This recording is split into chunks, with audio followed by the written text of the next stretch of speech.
सकारात्मक सोच को आओ सारे भारत में फैलाए,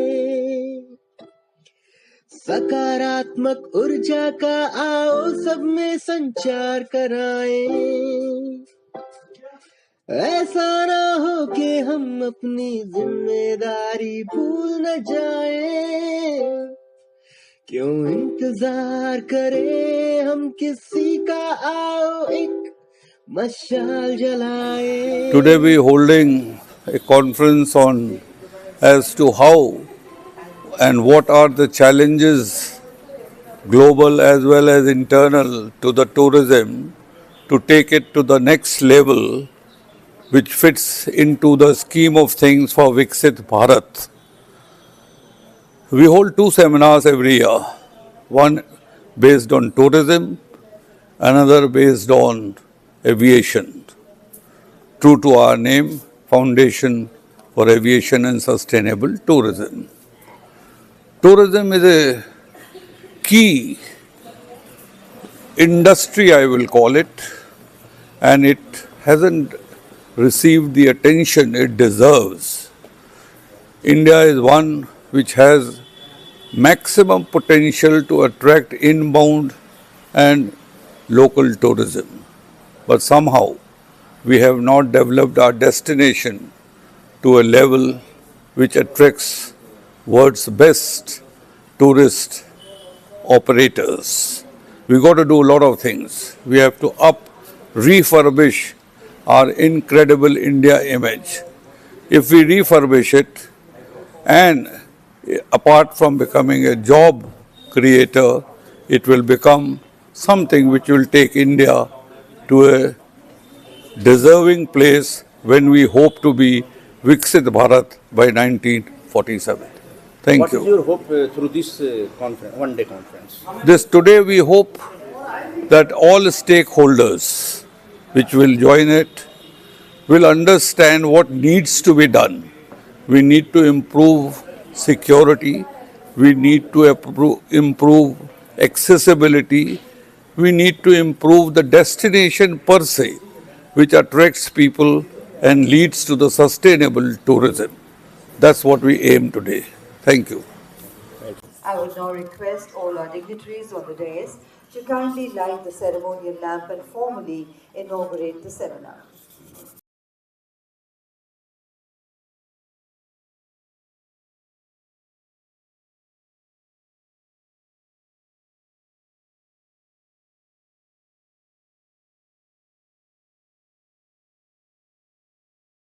The roadmap for India's accelerated tourism growth, organized by FAST with support of the Ministry of Tourism.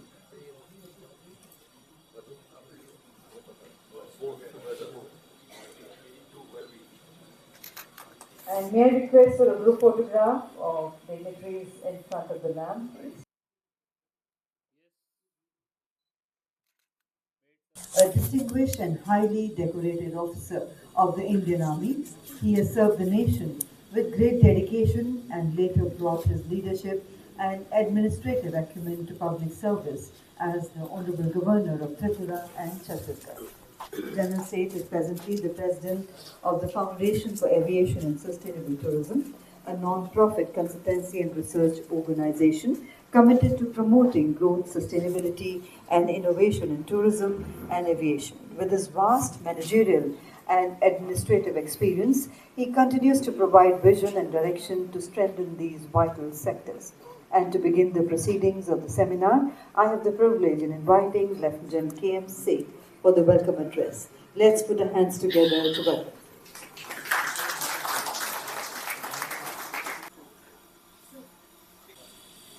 We have commenced the proceedings today, gentlemen and ladies, and continue to wait instead of waiting for Srimati Mukta Sinha to come and join us. She is stuck in the traffic. She will be joining us very soon. As I must welcome Mr. Bez Barua, Shri Arvind Singh ji, and Shri Vinod Jutsi ji, all former Secretaries Tourism, Government of India. Shri Atul Bhalla, the Vice President, Operations North and West of the ITC, and Shri VP Agarwal, Vice President FAST, trustees, delegates, distinguished guests, ladies and gentlemen. It is my profound pleasure and privilege to welcome you all to this seminar on current domestic and global challenges and roadmap for India's accelerated tourism growth. The primary objective of holding this seminar is to get all the stakeholders together and to evolve a strategy as to how to move forward to achieve the aim by Viksit India by 2047. As we navigate the complexities of 21st century, India faces numerous domestic and global challenges that impact our economy, society, and environment. However, with challenges do come the opportunities, and tourism can be a key driver of India's growth. Talking of challenges, infrastructure, safety and security and ease of travel to respective destinations along with the cultural preservation are the major issues. Insofar as the global challenges are concerned, the economic uncertainty worldwide, climate changes, and the ever-rising geopolitical tensions which prevent the tourists based on the advisories of respective countries to travel across the world. I feel India, and you will all agree with me, is bestowed with diverse heritage wherein cultural, historical, religious, natural beauty and adventure tourism are maximum compared to any country in the world. In spite of all that, our share of inbound tourism is even lower than small countries like Singapore, Vietnam, and Thailand. General State, former Governor of Tripura and Chhattisgarh, and President FAST.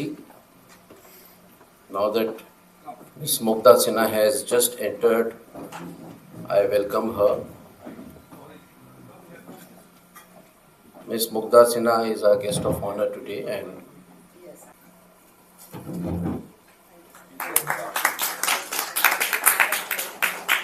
Mr. Atul Bhalla, Vice President Operations, ITC Hotels, Shri Bez Barua, former Secretary Tourism, Government of India, Shri Arvind Singh, former Secretary Tourism, Government of India, Shri VP Agarwal, former Chairman, Airport Authority of India and Vice President, FAST, esteemed guests, young friends in the audience, ladies and gentlemen.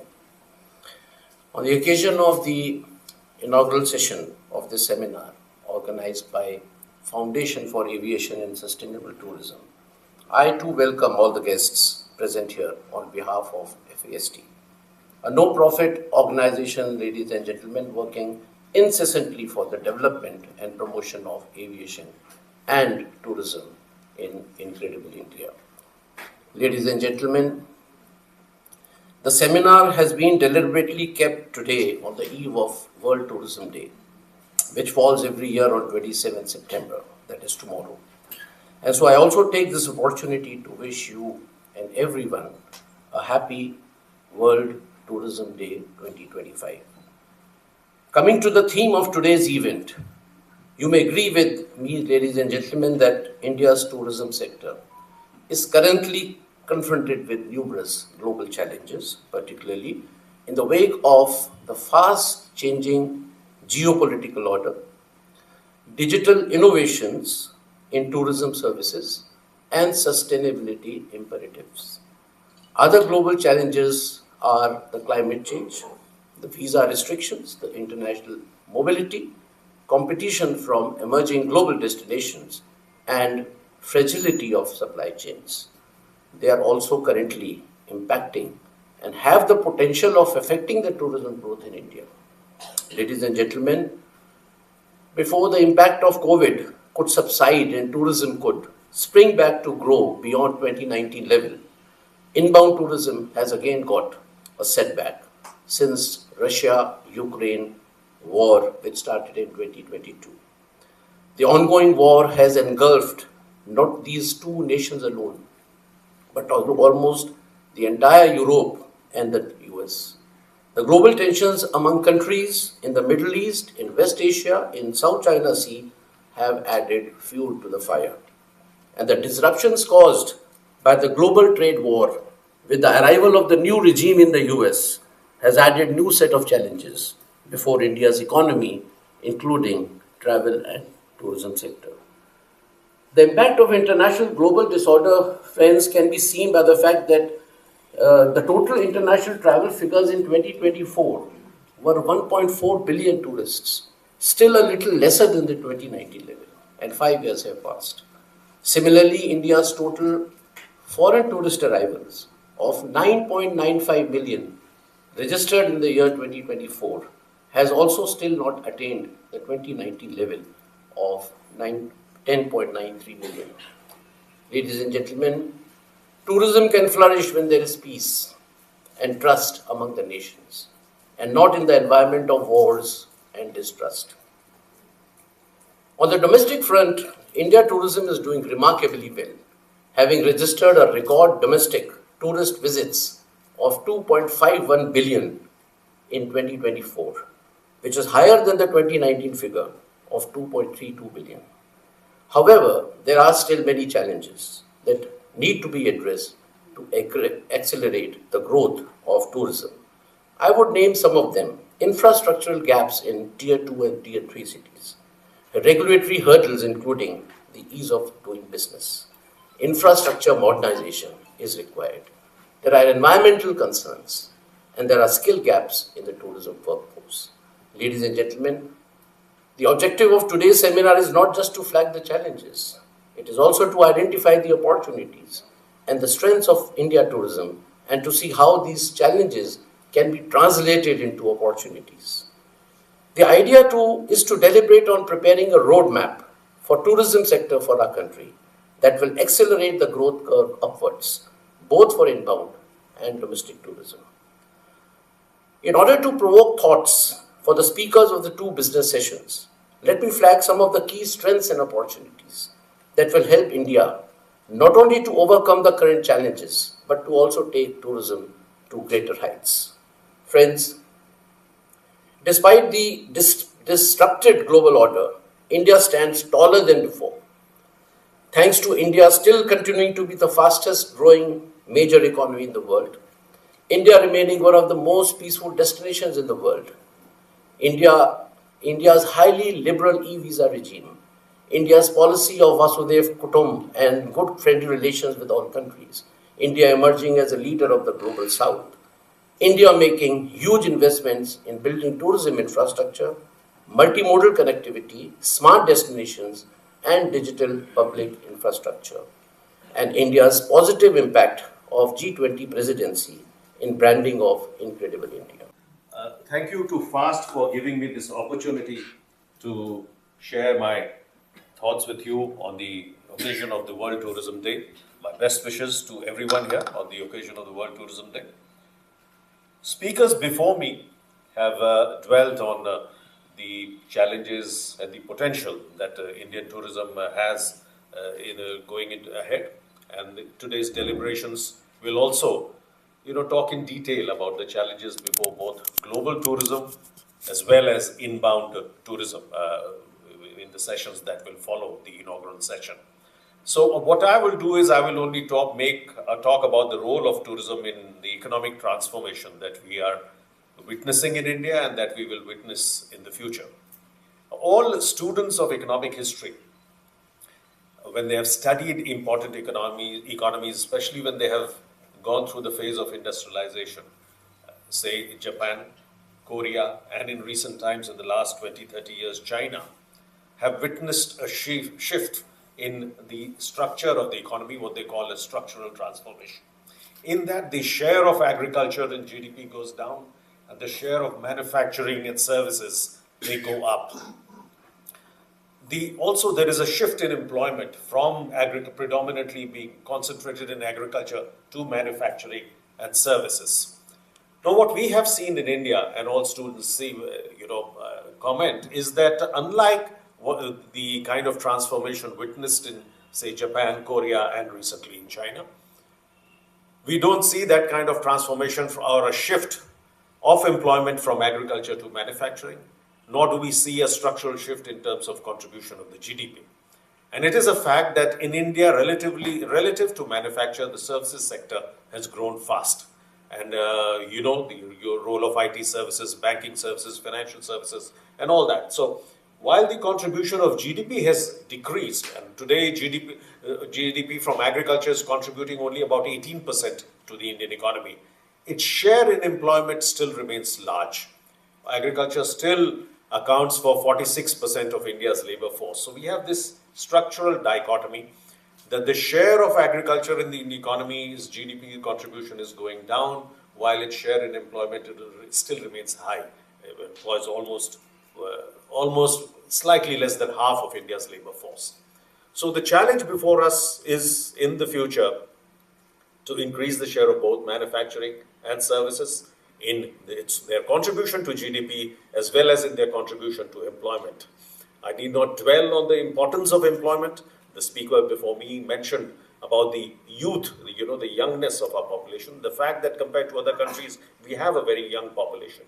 There is a large pool, the so-called demographic dividend that we have. So there is a need for us to provide employment, and for certain sectors in this process of structural transformation that we are witnessing, the high growth in recent times in India, there is a need for certain sectors to provide that level of employment, and that level, when we see that shift happening from agriculture to manufacturing and services, I feel will be a very important role will be played by the tourism sector, because tourism has a great economic potential.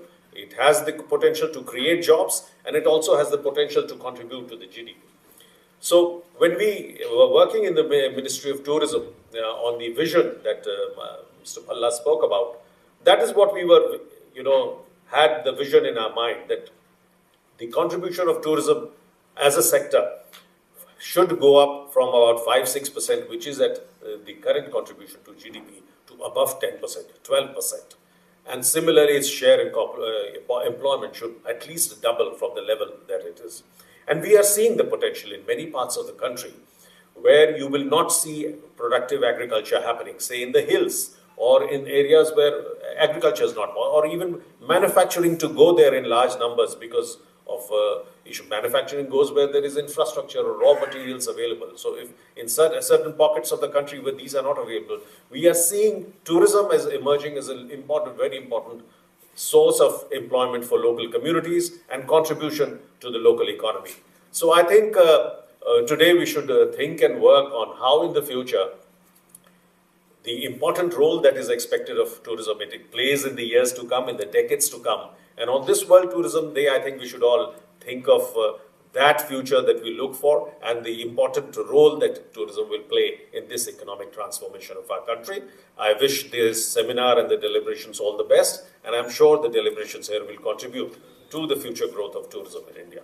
Inviting Shri M.P. Bezbarwaji, who is a veteran administrator and tourism leader. Having served as Secretary Ministry of Tourism, he was designated Honorary Permanent Representative of UNWTO for his contribution to global tourism and has chaired PATA International Author of Books of Tourism and editor of 5-volume Encyclopedia of India's Fairs and Festivals.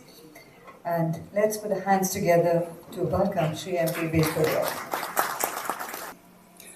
Well, standing here, if I think that if I have anything to add after all that has been spoken by the distinguished speakers, I think I must be a die-hard optimist.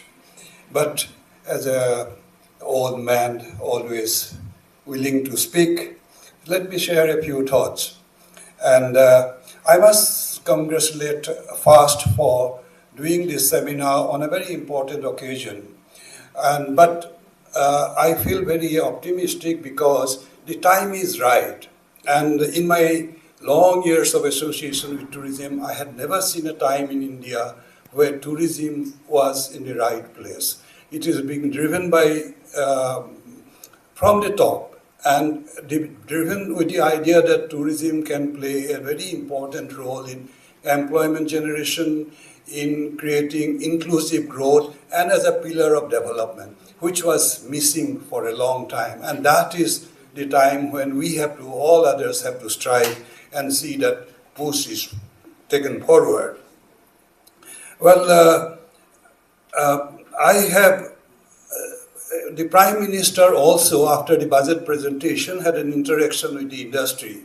And he made an important observation, which significance should not be lost. And he said that now it is time to roll out the roadmap. And we are talking about the roadmap today. And when he said that, perhaps he meant that we have now to move from policy to implementation. And that is the thing what is required today. Well, when we talk about the roadmap, the government also have pointed out that how we want to do it is no longer as just things happen or taking things for granted. It has to be in a mission mode. Now, about the roadmap, personally, I think when we talk about, we have been talking about 3 or 4 things. And we have to be clear about what we are talking about, and then only we can decide on what we need to do. I'm not going to talk about geopolitics and the other challenges which have been already mentioned. We have been talking about, as our objectives, 100 million foreign tourist arrival.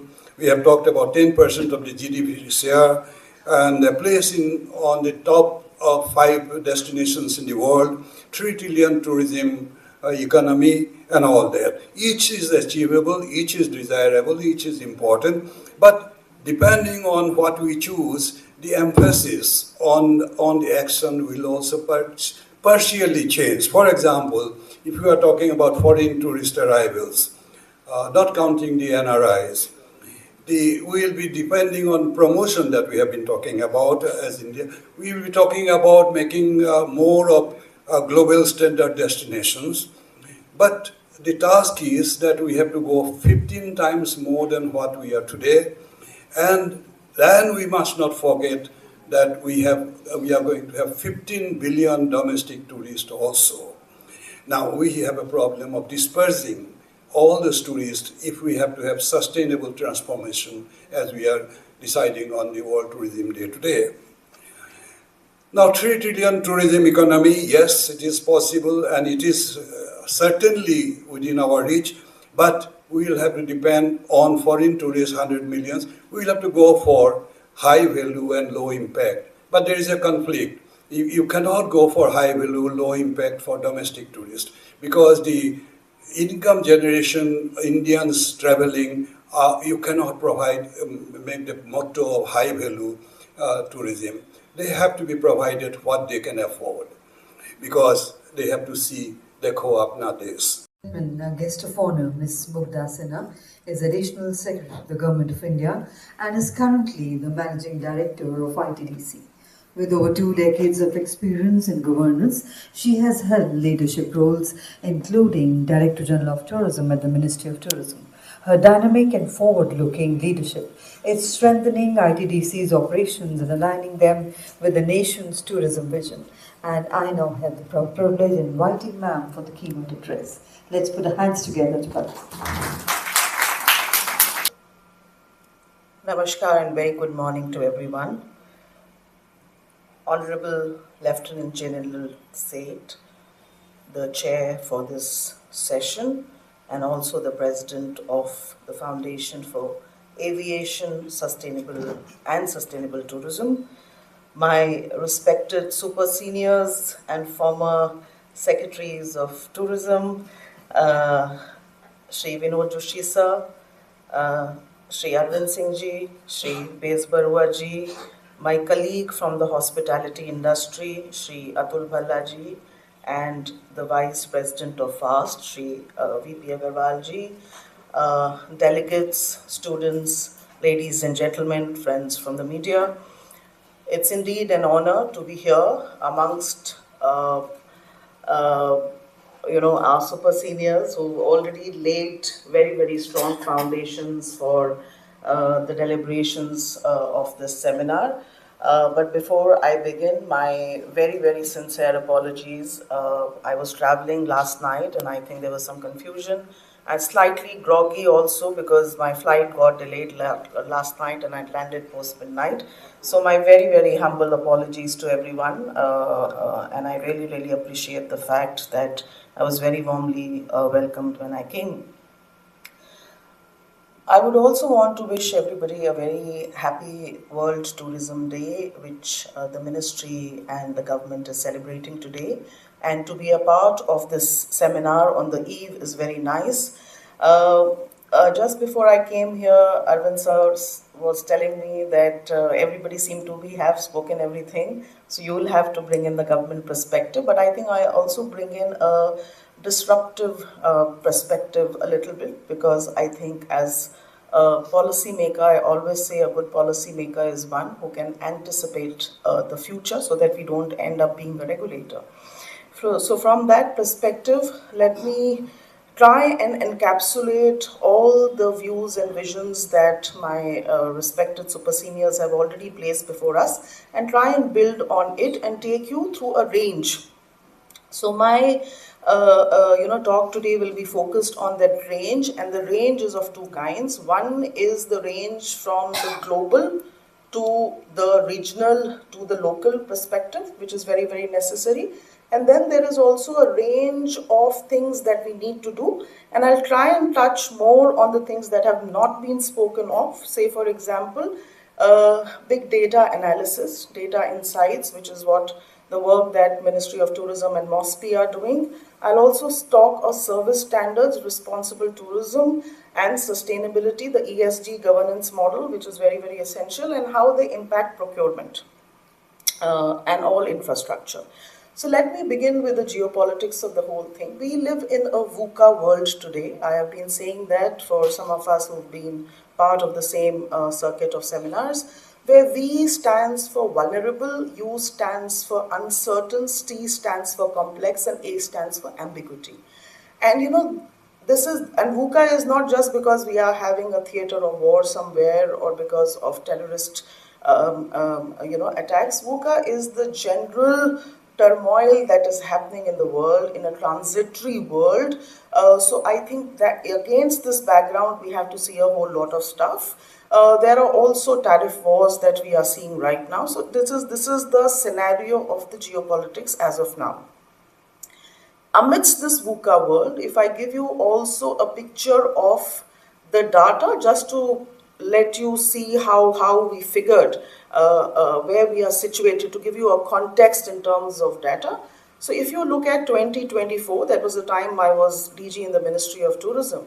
So while we all know that France gets about 100 million tourists, globally we get about 1,300 million tourists. That is, I'm using the data of 2024 because this is 25 and we are still in the ongoing dynamic year. If I give you the data of India, last year we were 17% up from 2023, and we got about 9.9 million people into the country, which tells us that we are 1/10 of France, which gets about 100 million people. In the overall scenario, in 1,300 million people who are part of this momentum, there is a huge leg space that we have in getting foreign tourists into the country inbound. Now, if you look at the people from India who have traveled, because India is pretty much an aspirational country, we have just become the 4th largest and we are on our way to becoming the 3rd largest. So we are an aspirational country in that sense. So if you look at the people who traveled last year from India to all different countries, about 195 plus countries, and if you count the island states, 222 countries in the world, then you will see the number jumped in 2023. That number was 27 million. It jumped to 33 million. Compared to the inbound, it is almost 4 times, somewhere three and a half times of the number that has traveled abroad. Which basically means what is driving that momentum out? Because tourism does not just ride on cultural assets and programming, it also rides very heavily on novelty. So are you able to give people novel experiences in whatever you do is very, very important.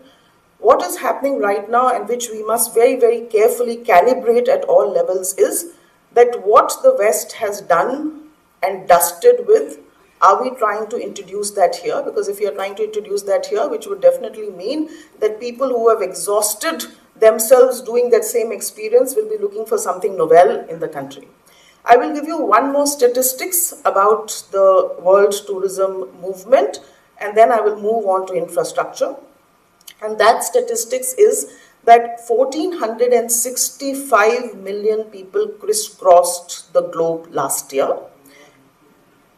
That is foreign visitations is what we call them in the globe. People coming from different places to different places, many to many kind of a thing. But if you look at the same domestic tourist visitations in India, you will find that the number was double.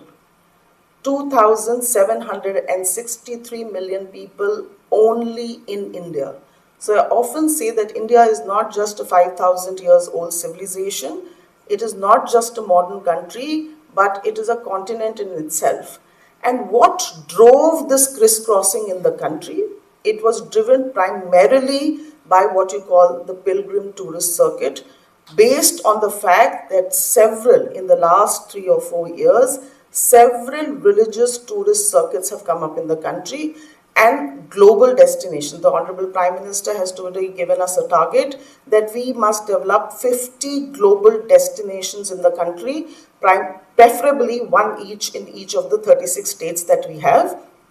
And if some states are able to show better, then they can do maybe 2 or 3 depending on their capacity and bandwidth. And those then will become what Mr. Bhalla was saying, that hotels or accommodations that come up in those areas will then get what is called the status, the infrastructure status. So they are able to benefit from the long-term loans that the industry will get.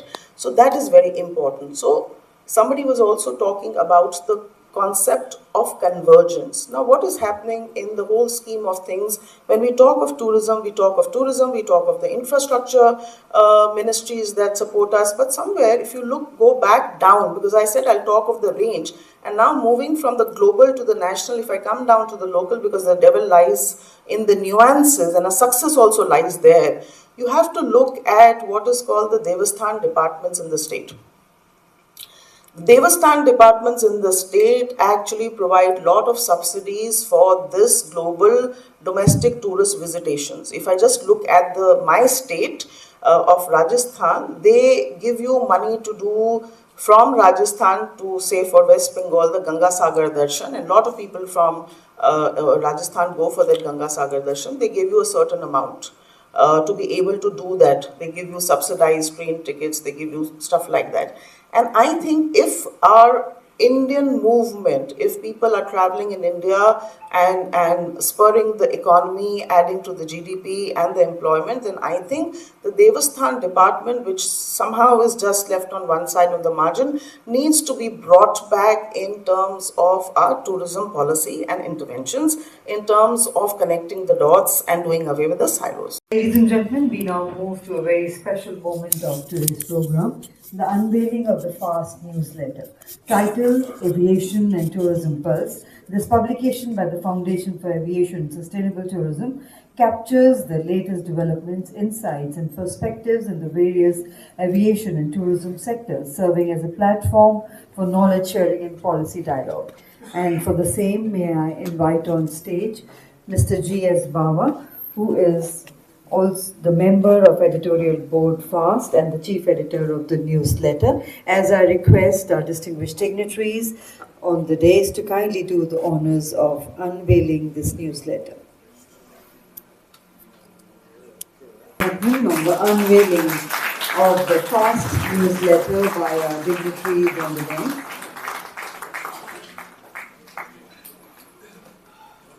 Thank you very much indeed. Ladies and gentlemen, yet another part of today's program is the exchange of Memorandum of Understanding between the Foundation for Aviation and Sustainable Tourism and Aviatel Q Tech LLP.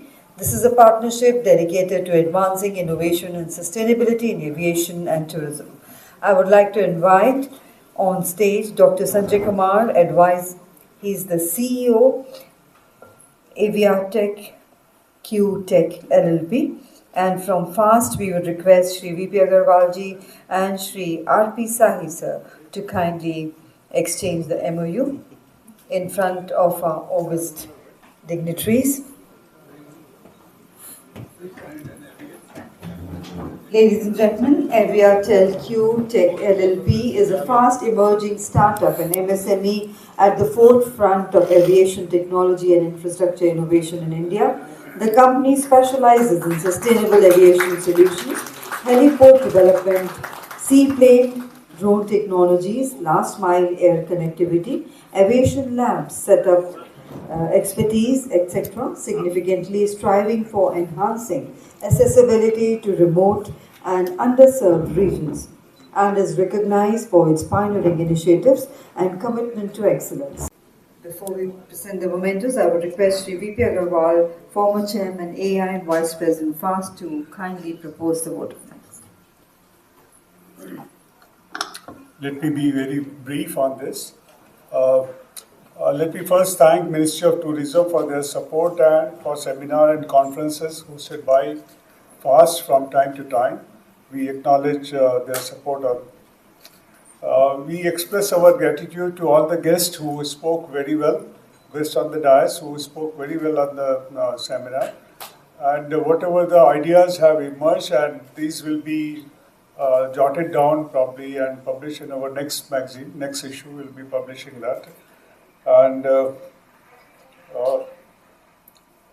we appreciate the initiative taken by Dr. Sanjay Kumar in entering MOU with FAST and Avia Q Tech LLP for aviation training. I wish arrangement to be successful to benefit either parties, and thank you, Mr. Sahi, Secretary General of FAST, for finalizing the MOU.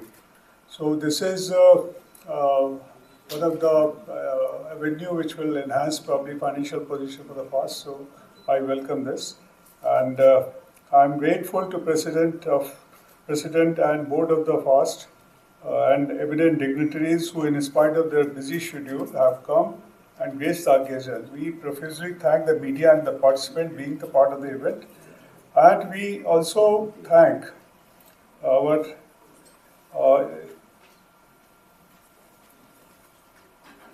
sponsor, Mrs. Nippon Audio and others, for extending financial assistance to meet part of the expenditure. सकारात्मक सोच को आओ सारे भारत में फैलाए, सकारात्मक ऊर्जा का आओ सब में संचार कराए। ऐसा ना हो कि हम अपनी जिम्मेदारी भूल न जाए,